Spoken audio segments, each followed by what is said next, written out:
My name's Edmond Yakani, Executive Director of CEPO, one of the civil society delegate to the Nairobi Peace Talks under the Tumaini initiative between the Government of National Unity and the opposition that are non-signatory to the revitalized peace agreement.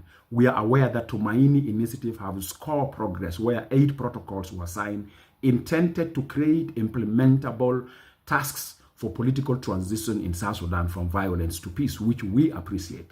But we are aware that there's a challenge now facing the Tumaini initiative through the withdrawal of one of the party to Artigono, which is SPLM-IO, and SPLM-IO have raised concern that they seek clarity, explanation, and interpretation, and they have the right as a political establishment to take that position because we're in a political process, in a negotiation where accuracy and transparency is needed for proper ownership of the outcome of the Tumaini, and so that we can implement it jointly as South Sudanese political establishment and other actors for successful political transition in the country. We appreciate that.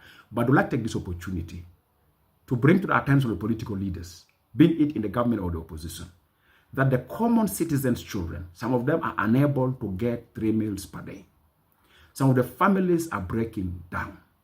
While your families are having good meals outside the country, while your families, some of them are studying in best schools around the country, while some of your families are flying around with the resources raised from our revenue, while the common citizens are unable to travel from one town to another because of insecurity. And we have seen a growth of frustration and a potential threat to the national political stability and economical stability in the few days among yourselves.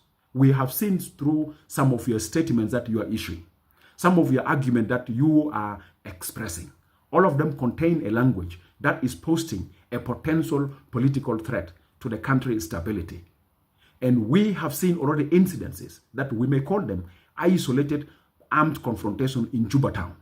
Yes, we may call them isolated incidents, but these are indicators of frustration among the citizens and among the uniform members because of the deteriorating political and economical situation. We have seen social services centers like schools closing. Yes, maybe in small number, but it may turn out as one day a big number. We have seen emerging of civil servant strikes in some parts of the country. Yes, you may see them few, but one day may be more. All this because of your action of no compromise for designing a way that you can pave a political transition that is successful, that may bring peace and stability to the country and will make it common citizens to earn their living through their means. And we are aware that some of you actually like the deteriorating political and economical situation because you survived through it. Otherwise, if there's a transparency, accountability, if there's a check and balance, and if citizens have the power to question you, you may not survive. Confusion is a blessing for you. Why is your action a curse on the life of the common citizen? You claim to be governing them with your political establishment or with your political grouping.